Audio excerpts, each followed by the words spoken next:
Un saludo afectuoso a cada uno de ustedes. Seguimos con nuestra formación catequética de la Comisión Diocesana para la Pastoral Social. Estamos en nuestro nivel número 3, miembros de la Iglesia, y pasamos a nuestro tema número 9, la Iglesia como pueblo de Dios. Por lo tanto, disponemos nuestra mente y nuestro corazón para que este momento sea iluminador para cada uno de nosotros, para que el Señor no solamente nos ayude a crecer en conocimiento, sino también en gracia y santidad. Por eso vamos a disponer nuestra mente y nuestro corazón, y lo vamos a hacer con una oración de San Óscar Arnulfo Romero, quien vamos a echar mano de su oración para este momento de formación. En el nombre del Padre, y del Hijo, y del Espíritu Santo. Amén. A veces nos ayuda a hacer un alto en el camino, a tomar una mirada más amplia. El reino no solo es superior a nuestras fuerzas, además va más allá de nuestra visión. Nosotros solo cumplimos durante el curso de nuestra vida con una pequeña fracción de lo grandiosa empresa como lo es el trabajo de Dios. Nada de lo que hagamos está completo, que es otra forma de decir que el reino siempre queda lejos de nuestro alcance. Ninguna afirmación dice todo lo que podría ser dicho. Ninguna plegaria expresa completamente nuestra fe. Ninguna confesión nos brinda la perfección. Ninguna visión pastoral brinda la totalidad. Ningún programa logra la misión de la Iglesia. Ningún conjunto de propósitos y objetivos incluye todo. Eso es de lo que estamos hechos. Plantamos las semillas que un día crecerán. Regamos las semillas sembradas, sabiendo que les espera un futuro promisorio. En el nombre del Padre, y del Hijo, y del Espíritu Santo. Amén. Pues bien, continuamos con nuestra formación catequética. Ya les decía hace un momento, lleva por título el capítulo número 9 de nuestra formación, que en este caso es la Iglesia como pueblo de Dios. Bien, vamos a recordar que en el tema anterior vimos que Cristo es el sacramento del Padre y la Iglesia es sacramento de Cristo, signo de unidad y de salvación. Ahora vamos a reflexionar sobre una de las definiciones importantes del concilio sobre la Iglesia como pueblo de Dios. El hecho de reflexionar de la Iglesia como pueblo de Dios es descubrir que Dios es quien nos convoca, es Dios quien llama al pueblo.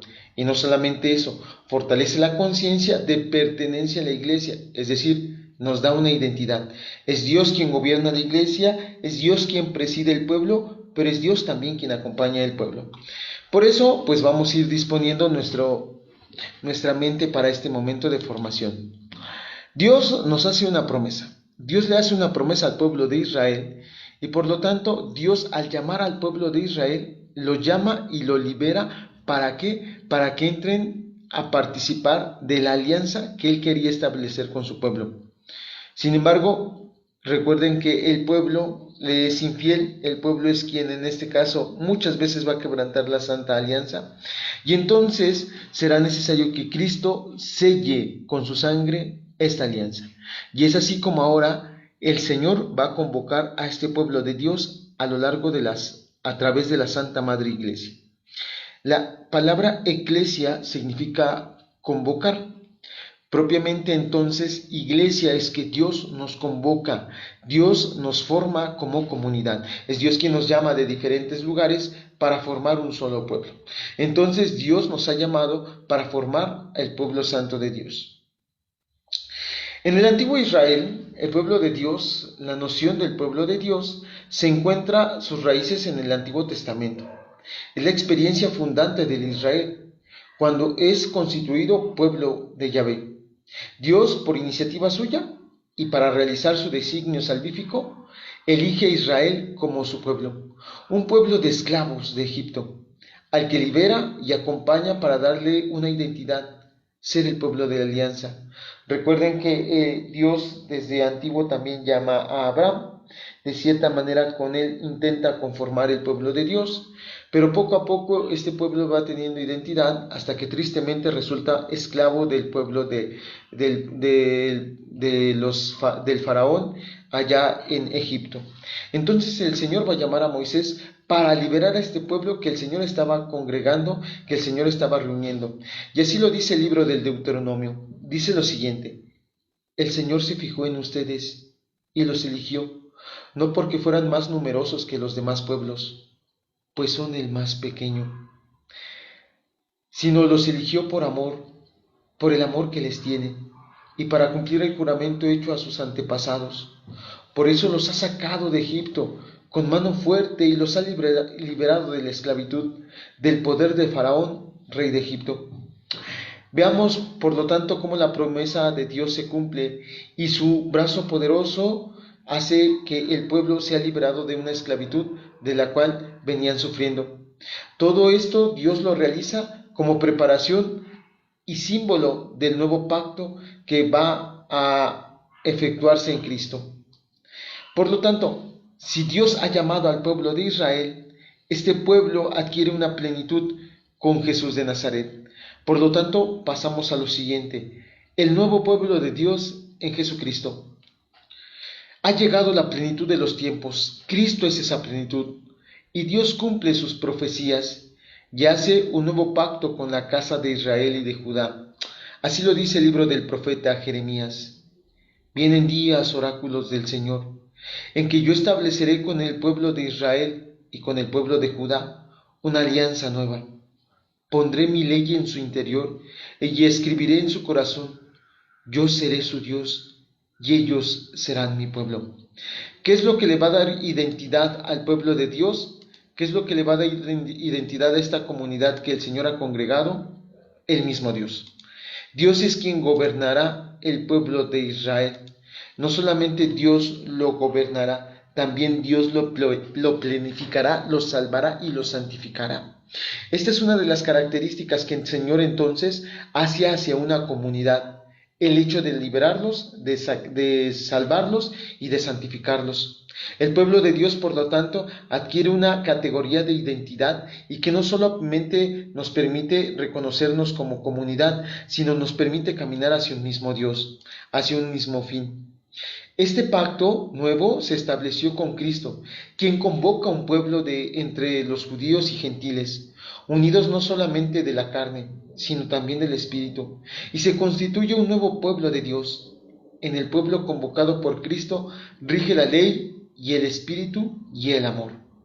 Entonces, ir descubriendo cómo Dios va planificando este pueblo que llamó desde antiguo. Y no solamente a eso, sino ahora lo rige a lo largo de la ley, del Espíritu y del amor. Ley que debe de estar inscrita en nuestros corazones, amor que se debe de vivir en nuestra comunidad. La Iglesia, por lo tanto, es el nuevo pueblo de Dios. La carta de Pedro reconoce a los creyentes que en Cristo son miembros del pueblo de Dios, con todos los privilegios y compromisos que esto implica.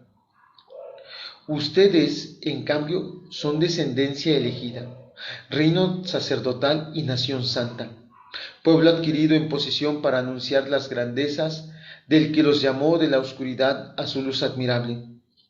Los que en otro tiempo no eran pueblo, ahora son pueblo de Dios. Así lo dice en la primera de Pedro, capítulo 2, versículos del 9 al 10. El Señor nos ha adquirido, nos ha hecho muestra de su propiedad. Es por eso que ahora nosotros somos ese pueblo elegido del Señor. La Iglesia, por lo tanto, es ese misterio de salvación, ya lo decía el tema pasado, sacramento de salvación, pero no solamente es sacramentum, sino también es el pueblo elegido, estirpe real, nación consagrada. El pueblo, por lo tanto, sacerdotal, el pueblo de profetas, sacerdotes y reyes, se nos da a través de la incorporación por el bautismo. Por el bautismo el Señor nos incorpora a la Santa Madre Iglesia y nos llama a formar el pueblo de Dios. Cada bautizado se une tan estrechamente a Cristo que participa de su condición de profeta, sacerdote y rey. Todos en el pueblo estamos llamados a ejercitar y vivir solidariamente la misión de la totalidad de los fieles cristianos en la iglesia y en el mundo.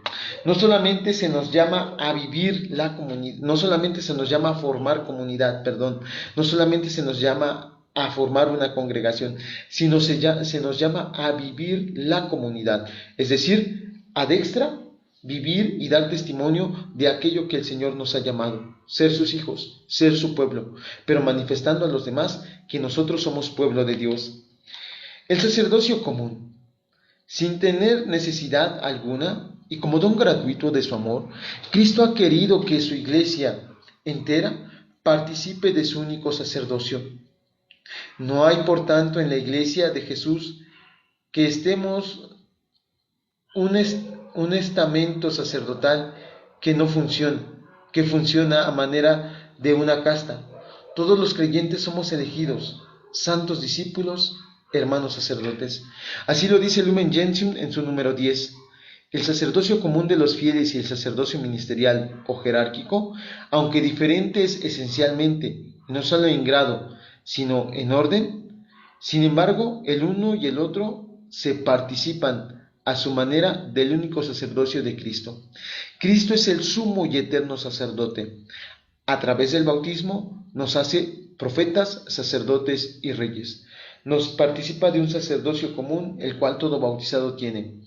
De entre los bautizados que gozan este sacerdocio común, el Señor llama a hombres para participar del sacerdocio ministerial. Ambos, por lo tanto, ejercen el servicio sacerdotal. Sin embargo, de manera predilecta, el sacerdocio ministerial santifica al pueblo santo de Dios, ayuda a que el pueblo de Dios vaya creciendo y no solamente eso, le permite el encuentro con Dios. Así, por lo tanto, el sacerdocio común y el sacerdocio ministerial no están divididos, se complementan uno del otro. El profetismo común. El profetismo del pueblo de Dios dimana de Jesús, el gran profeta, que por su obra y sus palabras ha fundado el reino. Cristo continúa su misión profética por la participación de todos. Y así lo dice Lumen Gentium en su numeral número 35. Cristo, profeta grande que proclamó el reino del Padre, no solamente por palabra, continúa cumpliendo su misión profética hasta la plena manifestación de su gloria. Misión profética que también hemos de ejercer cada uno de nosotros, pues todos estamos llamados a anunciar el reino, en nuestros hogares, en nuestras familias, en nuestras comunidades. Nosotros deberíamos de tener anhelo de ese anuncio de reino que hoy es urgente y que hoy nos hace tanta falta. La realeza común. El pueblo de Dios ha proyectado el reino de Dios a todos los pueblos de la tierra, por lo cual este pueblo, siendo uno y único, ha de abarcar el mundo entero y todos los tiempos para cumplir los designios de la voluntad de Dios. La participación de los laicos en el reinado de Dios ha de desenvolverse desde el mandamiento del amor, como el mismo Cristo nos amó. La vida y organización de la Iglesia, pueblo de Dios, ha de estar inspiradas por el amor. Dios es amor, y no solamente Dios es amor. Dios nos llama a vivir en el amor. Dios nos llama a servir en el amor. Por lo tanto, en lo que concierne a nosotros, debemos de corresponder como pueblo de Dios. Por el bautismo pasamos a ser miembros del pueblo de Dios, raza elegida, nación santa, pueblo adquirido, su rebaño, su viña. El pueblo tenemos una misión fundamental: ser testigos de la grandeza del Dios en el mundo, ser testigos en nuestra sociedad, en nuestra comunidad, pues somos sal y luz del mundo. Todos los bautizados, por lo tanto, somos parte del pueblo de Dios, el cual nos lleva a ser conscientes que la Iglesia es asunto y responsabilidad de todos, derecho que concierne a todos por igual. Si bien es cierto que hay hermanos nuestros que hacemos de Cristo cabeza dentro de la Santa Madre Iglesia, pero la extensión y el anuncio del reino no solamente se limita al sacerdocio ministerial o a la vida religiosa. Todos fieles laicos vida religiosa, vida sacerdotal, estamos llamados a ser testigos de Dios ante el mundo.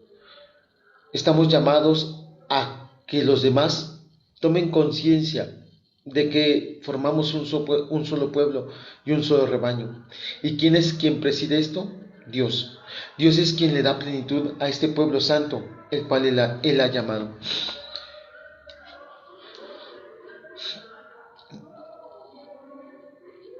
Por lo tanto, llegamos a ser lo que somos en medio de un pueblo. Todos nacemos en una familia, en un pueblo, en una sociedad que nos forja una identidad de grupo. Todo pueblo vive un pasado, un presente y un futuro, es decir, una historia, un proyecto común. Tan fuerte es esta realidad que quien no pertenece a un pueblo no tiene identidad. Que este tema favorezca que nosotros descubramos que tenemos identidad, que es Dios quien nos congrega y es Dios quien le da identidad a esta iglesia. Es Dios quien concede la oportunidad de vivir como pueblo de Dios al injertarnos en su Santa Madre Iglesia. Ya el Concilio Vaticano II nos dice, en continuidad con la tradición de la Iglesia y los datos de la Escritura, pensó que una imagen de la Iglesia, que además de ser misterio y sacramento, se hiciera presente el pueblo de Dios. Esta es una de las nociones de Iglesia que privilegia el Concilio, a lo cual dedica todo el capítulo 2 de la Lumen Gentium. Nosotros, por lo tanto, descubrir que somos pueblo adquirido, nación consagrada, y como nación también somos luz del mundo y sal de la tierra, los cuales estamos llamados a dar testimonio ante el mundo. Que podamos congregar más hermanos nuestros, que favorezca el encuentro con Dios, pues es Dios quien preside su rebaño, es Dios quien gobierna el pueblo y camina con su pueblo, está con su pueblo, y es el pueblo que, si se permite, también camina con Dios y se dirige a Dios. Queremos pues agradecer este tema y el que hayan participado de él, que lleva por título La Iglesia como pueblo de Dios. Que el Señor nos conceda vivir y asumirnos con esta identidad y que también vivamos como tal, como pueblo de Dios. Agradecemos pues la participación de cada uno de ustedes y pedimos al Señor que sigamos caminando como pueblo de Dios. Vamos a terminar con la siguiente oración.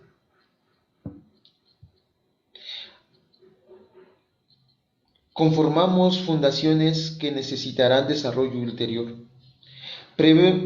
Proveemos levadura que produce efectos más allá de nuestras capacidades. No podemos hacer todo. Ya hay una sanación de liberación dándose cuenta de eso. Esto nos permite hacer algo y hacerlo bien. Puede estar incompleto, pero es un comienzo, un paso en el camino, una oportunidad para que la gracia del Señor entre y haga el resto. No podremos ver nunca los resultados finales. Esta es la diferencia entre el maestro constructor y el trabajador. Somos trabajadores, no maestros constructores, ministros, no mesías. Somos profetas de un futuro, no propiamente nuestro. Amén. En el nombre del Padre, y del Hijo, y del Espíritu Santo. Amén. Dios los bendiga a todos.